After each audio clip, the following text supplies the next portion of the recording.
Hey everyone, hope you're doing good. It's uh, it's another great day. I'm just wanting to talk to you today about something that I find very fascinating. Um, it is an ancient Indian text, and it talks about uh, technologies that I don't think most people would consider to be ancient Indian technologies. So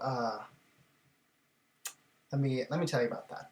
So it comes from an epic, uh, an ancient Indian epic. There are two major ancient Indian epics. Uh, One is the Ramayana, which, if you have seen the 1995 film adaptation of A Little Princess, you may remember the movie starts with a story. It's an Indian story about a god and a goddess. Um, that comes from the Ramayana.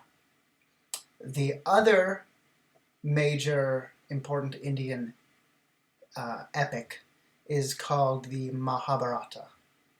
The Mahabharata is, my understanding is it's more geared toward stories of war and different battles and such.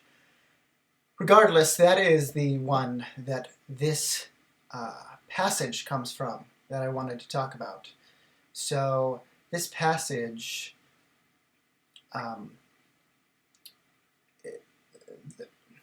the Mahabharata comes from about 400 BC, and so that's the time. That's the time period we're dealing with, about 2,400 years ago. And so you can imagine what kind of technology that people would expect to have existed then. The answer is not a lot. And especially in terms of warfare, we would think of swords, maybe shields, bows, things like that. Armor, probably rudimentary armor, if any, perhaps wood or leather. Possibly metal, but unlikely. Anyway, so not a lot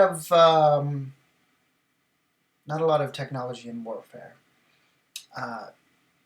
So this Indian text, I'm going to read you this passage now from this Indian text, and as I read it, be thinking about what it sounds like to you, without any regards to time or any placement in history.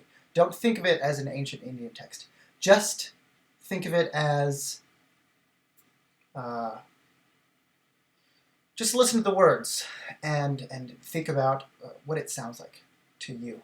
So it says, a single projectile charged with all the power of the universe, an incandescent column of smoke and flame as bright as the thousand suns, rose in all its splendor. It was an unknown weapon, an iron thunderbolt, a gigantic messenger of death, which reduced to ashes the entire race of Vrishnis and the Andakas. The corpses were so burned as to be unrecognizable. The hair and nails fell out. Pottery broke without apparent cause. After a few hours, all food was infected. To escape from the fire, the soldiers threw themselves in the streams to wash themselves and their equipment. And that is the end of the passage.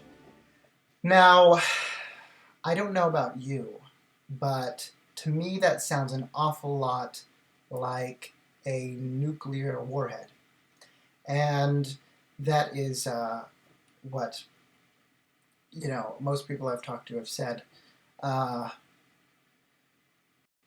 Did they have nuclear warheads in ancient India? Obviously, most people would say no, but this sounds very much like one of those.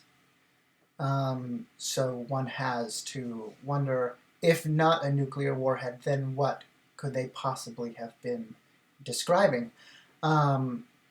So this begs a lot of questions, but one of them is,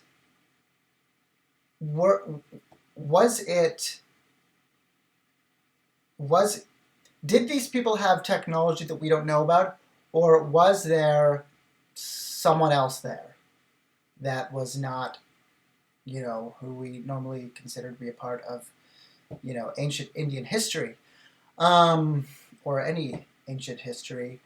So I guess what I'm getting at is what a lot of people, less skeptical people, less skeptical people,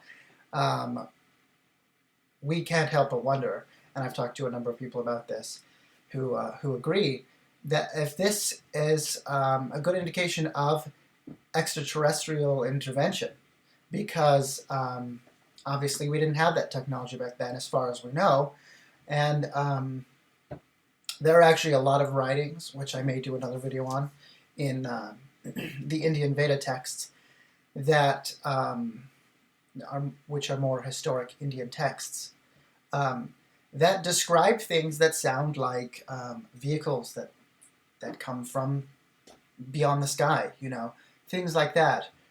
They describe things like lasers and